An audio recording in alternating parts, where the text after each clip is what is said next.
Dear students, M के study में आपका हार्दिक अभिनंदन। और आज लेकर के आए हम, देखिए, जो हमारी जो रचना है जो आप देख रहे हैं ये युग के अनुसार है।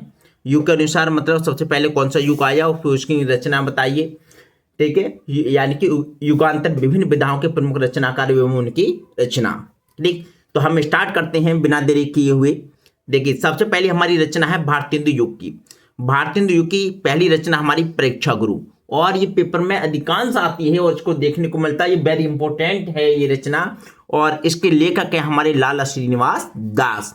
वेरी इंपॉर्टेंट है, याद कर लेना, रट लेना, अच्छी तरीके से आएगी, पेपर में जरूर देखने को मिलेगी आपको। ठीक है, या फिर हिंदी का प्रथम उपन्यास के नाम से भी जाना जाता है। हिंदी का प्रथम उपन्यास भी होता है, यानी कि परीक्षा गुरु, और इसके लेखक कौन है? लाला श्रीनिवास दास। ठीक है, ये पहली रचना, पहला जो उपन्यास है वो हमारा परीक्षा गुरु है, और इसके लेखक लाला श्रीनिवास दास जी हैं।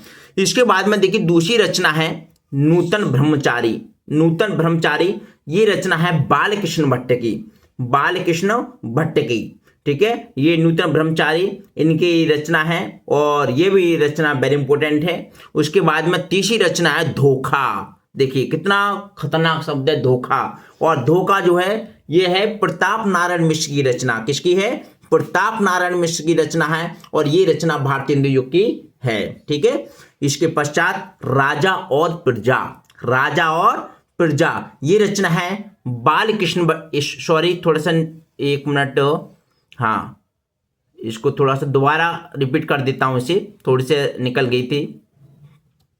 देखिए धोखा यानी प्रताप नारायण मिश्र की रचना है। राजा और प्रजा जो बालकृष्ण भट्ट की रचना है। राजा और प्रजा बालकृष्ण भट्ट की रचना है, और ये रचना जो है, ये चारों रचना जो अभी बताई हमने, ये भारतेंदु युग की हैं। किसकी हैं? भारतेंदु युग की हैं।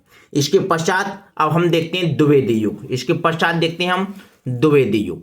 ठीक है, आप देखिए द्विवेदी युग की बात करें तो हम द्विवेदी युग की रचना है चंद्रकांता।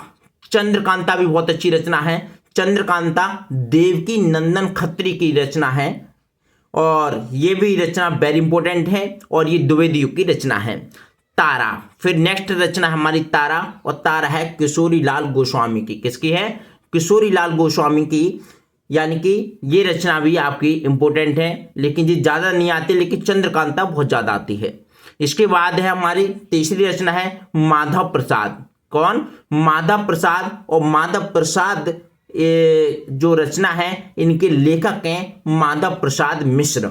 देखिए बड़ी आसान तरीके से याद कर सकते हैं, माधव प्रसाद रचना है और माधव प्रसाद मिश्र इनके लेखक हैं, तुरंत याद हो जाएगी। इसके बाद में हमारा कछुआ धर्म। कछुआ धर्म होता है, कछुआ धर्म ये है हमारे, इनके लेखक हैं चंद्रधर शर्मा गुलेरी। कौन है? चंद्रधर शर्मा गुलेरी हैं। ये द्विवेदी युग की रचना हमारी कंप्लीट हो गई। इसके पश्चात देखते हैं हम शुक्ल युग। अब उसके पश्चात हमारा शुक्ल युग। शुक्ल युग को कहते हैं हम छायावादी युग। क्या कहते हैं? छायावादी युग। और छायावादी युग की हम बात करें तो इसकी पहली रचना यहाँ पर है चिंतामणि। चिंतामणि आचार्य रामचंद्र शुक्ल की रचना है, और इसको याद करने की बेहतरीन तरीके है रामचंद्र की चिंता में। रामचंद्र की चिंता में, ठीक है, तो इससे याद हो जाएगा कि चिंतामणि जो रचना है वो आचार्य रामचंद्र शुक्ल जी की है। उसके बाद में नेक्स्ट रचना है हमारी ठलुआ क्लब। ठलुआ क्लब ये गुलाब राय की रचना है। ठलुआ क्लब जो है, यानी कि ये जो रचना की बात कर रहे हैं ये शुक्ल युग की रचना है। ठलुआ क्लब गुलाब राय की रचना है। इसी तरह से गवन, गवन है ये प्रेमचंद का उपन्यास है, और ये भी कहाँ, ये सभी छायावादी रचना है। आत्मदाह, आत्मदाह ये भी आचार्य चतुर्सेन शास्त्री की रचना है, और मैं समझता हूँ अच्छे तरीके से आपको याद होती हुई चल रही होंगी, और अगर याद हो रही हैं तो प्लीज, और अच्छी लग रही हैं तो वीडियो को लाइक करते हुए चले। इसके पश्चात हमारा शुक्लोत्तर युग, और शुक्लोत्तर युग को छायावादोत्तर युग के नाम से भी जानते हैं। तो देखिए ये पहली रचना है कल्पलता। क्या है? कल्पलता। और कल्पलता को लिखा हजारी प्रसाद द्विवेदी ने। हजारी प्रसाद द्विवेदी ने। फिर इसके बाद में नेक्स्ट शुक्लोत्तर युग की रचना है जड़ की बात, और जड़ की बात को लिखा जैनेन्द्र कुमार जी ने लिखा है।